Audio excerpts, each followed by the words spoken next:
إن الحمد لله نحمده ونستغفره ونستعينه ونستهديه ونؤمن به ونتوكل عليه ونعوذ بالله من شرور أنفسنا ومن سيئات أعمالنا من يهده الله فهو المهتد ومن يضلل فلن تجد له وليا مرشدا ونشهد أن لا إله إلا الله وحده لا شريك له ونشهد أن محمدا عبده ورسوله وصفيه من خلقه وخليله اللهم صل وسلم وبارك على سيدنا وحبيبنا محمد وعلى آله وصحبه ومن تبعهم بإحسان إلى يوم الدين. عباد الله، أوصيكم ونفسي المقصرة أولا بتقوى الله، فاتقوا الله حق تقاته ولا تموتن إلا وأنتم مسلمون. ثم أما بعد. All praises are due to Allah subhanahu wa ta'ala, the most gracious and the most merciful, and the best of His peace and blessings shall be bestowed upon His beloved Prophet Muhammad sallallahu alayhi wa sallam and upon those that follow his footsteps. Dear brothers and sisters in Islam, here we are living in the most important 10 days of the year. The days of first week or first 10 days of the Hajj. And every time we have a special event in Islam, it is a chance for us to reflect upon this deen, to understand this system that was given to us by Allah subhanahu wa ta'ala, to maybe question the importance and the benefits of the teachings of this deen, especially during a period where Islam is being demonized, attacked, being called backwards, uncivilized, incompatible with our day and time and age. A challenge that we all face, that for a lot of you maybe don't really care about. You're comfortable with your deen, comfortable in your skin. But we know very well that such challenges are dangerous when it comes to our children. We want them to be comfortable in their deen. We want them to love their deen. We want them to adhere to their deen. We know there's something good. We know it's all good. But Allah subhanahu wa ta'ala has given us a chance to understand and reflect on what's good in Islam.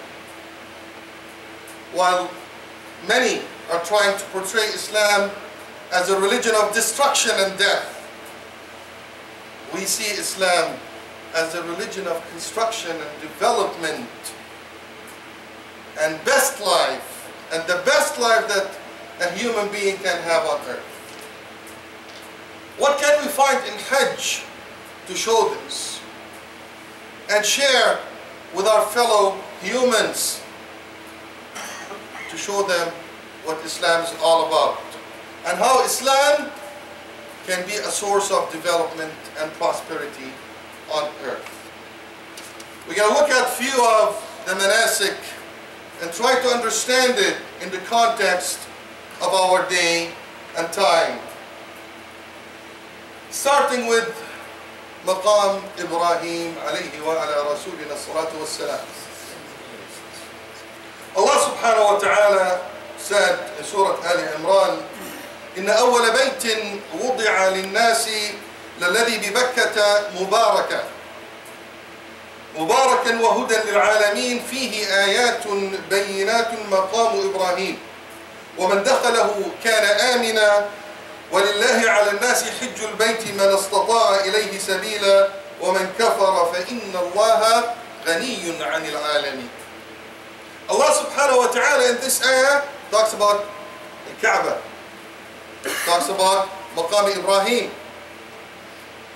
And the story that we all know of Sayyidina Ibrahim giving the order to build or rebuild Al-Kaaba Musharraf. Now think of a human being that's given an order. Last khutbah we talked about Al-Quwwa wal-Amana, and we talked about the perfection in completing your task. How is it a trait of a Muslim, of a mu'min? A beautiful reflection of some of our ulama. Well, Sayyidina Ibrahim was given the order to build the Kaaba. For you that's seen the Kaaba, you know the Kaaba is higher than a human being's height. So Sayyidina Ibrahim building the Kaaba with no tools. He's in a place where he didn't have cranes, pulleys, mechanisms. He's building it manually. He's been given a task and an order from Allah subhanahu wa ta'ala. How does he react? How does he act upon this task? He starts building a Kaaba. Normally you would think he will end at his height. Stone upon a stone upon a stone till you reach your height, which means you've reached your maximum limit. You've reached your capacity as a human being. What else do you want me to do? That's what I can, this is my reach. But no. The mu'min, the difference between a mu'min and a normal human being that just does the task to complete the physical task. So someone will take a task, build it, boom, boom, boom, done. A mu'min will take the task and say, how can I do it even better? How can I push my limits to deliver 100% and even more? What does he do? Alayhi wa ala rasulina salatu wassalam. He builds Maqam Ibrahim. He asks his son Ismail to help him put a stone so he can step on it and give more. And go beyond 100%. And go beyond his capacity. So Maqam Ibrahim for us is a sign of doing more. Is a sign of perfection. Is a sign of production. Is a sign of building. Our main significance, our main sign in Islam is Kaaba al-Musharrafa. It's a building. We build. We don't destroy. Right beside it, Maqam Ibrahim, we even do better than normal. We don't just settle at our human capacities. This is the core of our deen, my dear brothers and sisters. And this is how we should portray. If we're not blessed enough to make it to Hajj, inshallah, may Allah bless us all of being there next year. We take those lessons back and we apply the meaning of Hajj in everything we do in life. Why? Because we've learned this from Hajj. So we know from now on that a Muslim participant or a Muslim candidate or a Muslim employee will not just stop at his capacity, will always do more. Lesson number 2. After Sayyidina Ibrahim completed the building of Al-Kaaba, he was given an order by Allah subhanahu wa ta'ala, وَأَذِّن فِي النَّاسِ بِالْحَجِّ يَأْتُوكَ رِجَالًا وَعَلَى كُلِّ ضَامِرٍ يَأْتِينَ مِنْ كُلِّ فَجٍّ عَمِيقٍ. Call for Hajj. Task number 1, completed, done perfectly. Task number 2, call for Hajj. Call people. Ask them to come. Call whom? Again, no tools. No speakers. no microphones, no TVs. He said, Ya Rabbi, وَمَا يَبْلُغُ صَوْتِي. Where would my voice reach? I'm in a desert, nobody around me. What does Allah subhanahu wa ta'ala tell him, as explained in the tafasir by our respected ulama? أَذِّن وَعَلَيَّ الْبَلَاغ. Just call. So we see in task number 1, it was a physical task in the hand of Ibrahim alayhi salam, very defined, very clear, but he went beyond his capacity to perfect it. Task number 2 seemed impossible to him. How can I call people?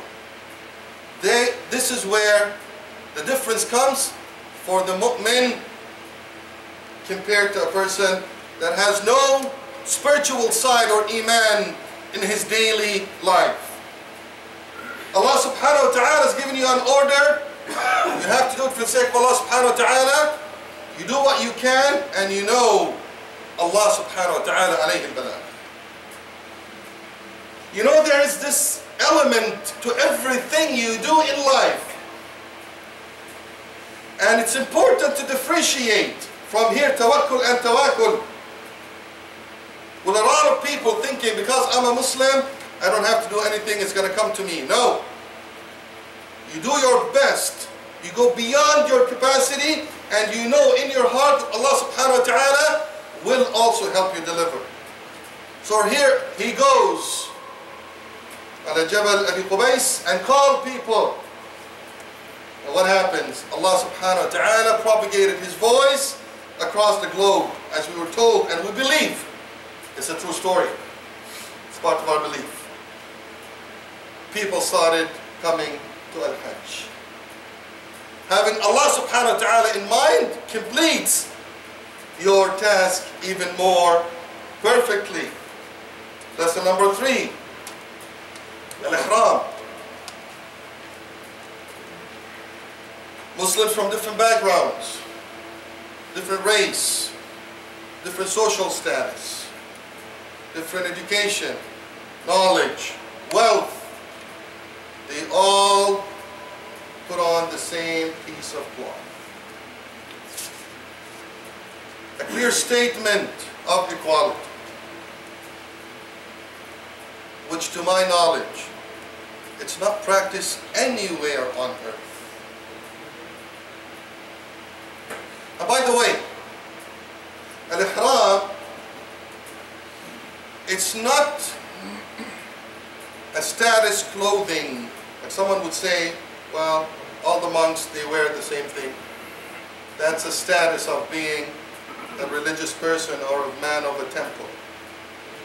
But Al-Ihram is for every human being. Every Muslim that attends Hajj does not give you a status, a worldly status. So that doesn't mean there's an ihram with a red sign on it that makes you better than people. Or an ihram with a certain pin. No, it's all the same. Irrespective of your knowledge or status, a Muslim knows that no human being is better than others. So when you're working, bearing this in mind, you're strong. You are strong, your heart, you're steadfast. Doesn't matter if I'm talking to so and so and so. We're all equal in the eye of Allah subhanahu wa ta'ala, except for us that are higher in Iman. What kind of an empowerment would we get out of this when we think about it? And this is the building of a human being. Diligent, perfection, maximum capacity, empowered. That doesn't sound to me like a terrorist, to be honest with you. It sounds to me like a powerful human, a productive human that can do a lot. The same mu'min calling Allahu Akbar, Labbaik Allahumma Labbaik, traveling across the globe, in a resemblance of connecting with whom? With the King of Kings, with Allah subhanahu wa ta'ala, the most powerful, the great. Knowing that this is not a humanly status.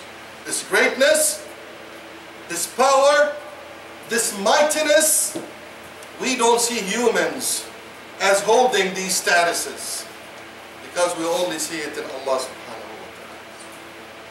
We respect humans when it comes to different knowledge,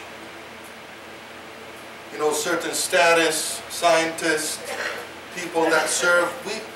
These are the kind of status that we respect, we don't neglect. But when it comes to mightiness, greatness, we don't bow except to Allah subhanahu wa ta'ala. More lessons. You get to the Masjid al-Haram, start your tawaf. What are you doing in the tawaf? Some people would say, what are these guys doing? Circulating around a structure. Well, my dear brothers and sisters, this is where a mu'min knows that we are part of this great creation,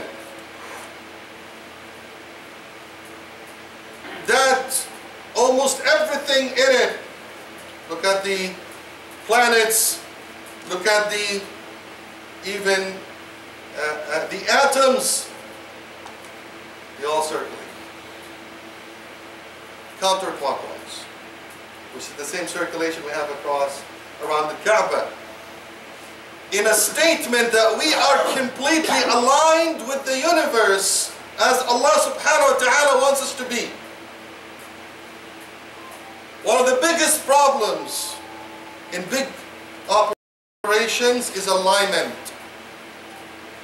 Alignment is when you have a system where every part of the system is working on its own without any kind of coordination with the other. They end up hurting one another. The system will collapse. So if human beings are developing technologies like cars that produce CO2 that destroys the planet, this is not alignment. And this is not how Allah subhanahu wa ta'ala wants us to be. The message is clear to us. You are aligned with the universe. Whatever you do, whatever you produce, whatever you develop has to benefit the whole universe and should not at least harm the universe, because we're part of that universe. Speak of being an environmentalist, we are. Perfectionist, we are. This is what a Muslim does, and this is how a Muslim delivers. أقول قولي هذا واستغفر الله ولكم فاستغفروه لا يغفر لكم.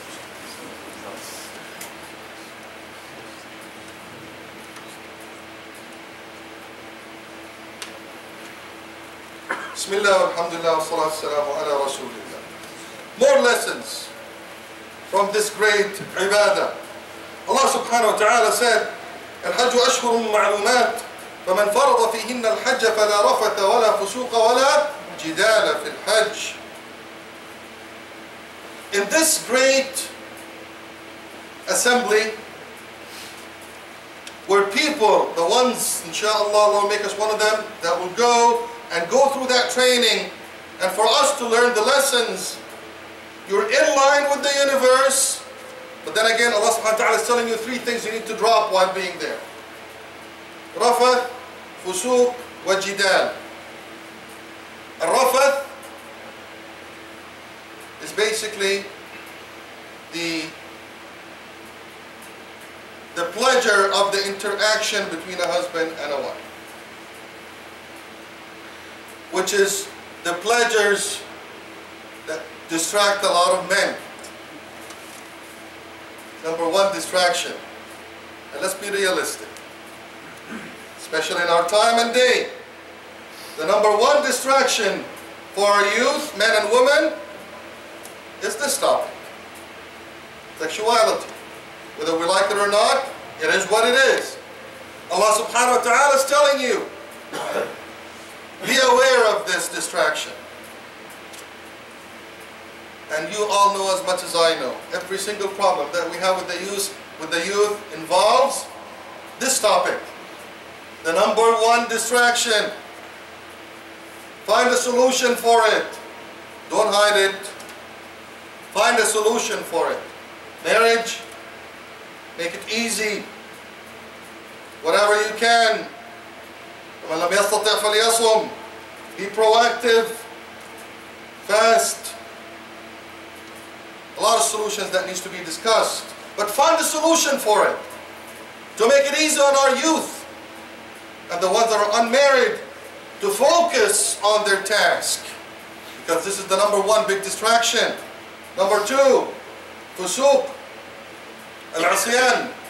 Fusuq is explained in a simple way as al-asyan. And ta'asi Allah subhanahu wa ta'ala.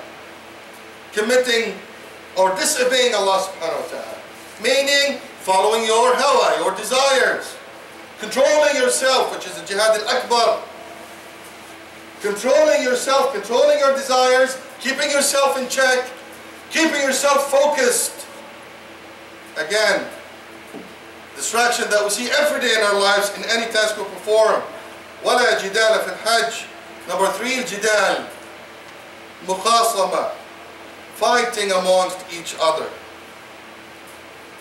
Whether we're doing our work, or we're doing volunteer work, or at home, continuously, we tend to fight among siblings, amongst family, in-laws, all what you hear, all the continuous problems, fighting and fighting and fighting. Allah subhanahu wa ta'ala is ordering those that will perform Hajj to drop these immediately. Practice for the duration of the Hajj from your ihram till you end, few days. Practice to drop these three things. These are not easy things. But a message to all of us to remember this is what we need so we can keep our focus. Let's throw away these distractions as much as we can. Can we do it 100%? Maybe not. But we always, as we learned from Sayyidina Ibrahim, do our utmost. And we always know that Allah subhanahu wa ta'ala will give barakah and complete the task for you where you fail short. Another lesson, السعي بين الصفا والمروة. Sayyida Hajar alayhi salam, the wife of Sayyidina Ibrahim. When Sayyidina Ibrahim placed his wife and her son in Mecca prior to building a Kaaba, there was no people there. It was again an order by Allah subhanahu wa ta'ala. And look how Sayyidina Ibrahim fulfills his order. Ibrahim alladhi waffa. He will fulfill his order to the maximum. A lot of stories about Sayyidina Ibrahim fulfilling and completing his tasks. He was ordered to leave his wife and his son in Mecca. A place where there's no zara, no plants in it. It looks like a condition, a very tough condition. She follows him saying, Ya Ibrahim, where are you leaving us? Did Allah subhanahu wa ta'ala ask you to do so? Iman. He said, yes, this is the order. It looks scary. It looks impossible. But she said, إِذَنْ لَا يُضَيِّعُنَ اللَّهِ. If this is the order from Allah subhanahu wa ta'ala, look at the iman coupled with al-amal. لَا يُضَيِّعُنَ اللَّهِ. So she accepted with full heart that Allah wants us to do this, we'll do it. Then what did she do when Sayyidina Ibrahim left and the baby started crying? She didn't say, well, Allah subhanahu wa ta'ala is going to send something. I'm waiting, nothing is happening. No. She goes to the Safa and walks to the Marwa 7 times in an approximate 3.5 kilometers walk. But she had iman. Why did she walk? Because iman has to come with amal. She walks almost 3.5 kilometers searching for food for her child till she drops, and she still did not get the food. And then Allah subhanahu wa ta'ala provides. من حيث لا تحتسب. From a place where she would have never expected, coming out of the earth. The best water, with all what that child needed. So yes, there is great iman that we should hold and be proud of, but there should be great amal with it. Till we drop. We try and try and try, and then Allah might even provide you from where you do not expect. But this is what's required from you as a Muslim. Have this strong heart, knowing that Allah will provide and will help, and having this strong mind to work, to go to the maximum. What kind of a human being is this? Definitely not a terrorist. Definitely a human being that will develop and prosper financially, socially, in every aspect. You're here to make the best out of this earth. And we ask Allah subhanahu wa ta'ala to guide us and show us the right path and help us follow it. We ask Allah subhanahu wa ta'ala to help us understand our deen, to help us apply it the way it should be applied. And we ask Allah subhanahu wa ta'ala to bless us, shower us with His mercy, and choose us amongst those that are truly mu'mineen, that will serve humans and serve all creations as they should be served. We ask Allah subhanahu wa ta'ala to help our brothers and sisters that are suffering across the globe, in Kashmir, in Burma, in Palestine, Syria, Egypt, and Yemen, and Iraq, and the list goes on and on. We ask Allah subhanahu wa ta'ala to bless them and help them and shower them with His mercy. We ask Allah subhanahu wa ta'ala to alleviate their suffering. We ask Allah subhanahu wa ta'ala to help us spread justice on earth. We ask Allah subhanahu wa ta'ala to grant us His love and the love of Muhammad sallallahu alayhi wa sallam. We ask Allah subhanahu wa ta'ala to help us better the condition of this earth, because this is the mu'min's job and we will do it. We ask Allah subhanahu wa ta'ala to help us and walk us to الجنة الفردوس إنه على كل شيء قدير إن الله وملائكته يصلون على النبي يا أيها الذين آمنوا صلوا عليه وسلموا تسليما اللهم صل وسلم وبارك على سيدنا وحبيبنا محمد وعلى آله وصحبه أجمعين إن الله يأمركم بالعدل والإحسان وإيتاء ذي القربى وينهى عن الفحشاء والمنكر والبغي يعظكم لعلكم تذكرون فاذكروا الله يذكركم واستغفروه يغفر لكم والله يعلم ما تصنعون وقوموا إلى صلاتكم يرحمكم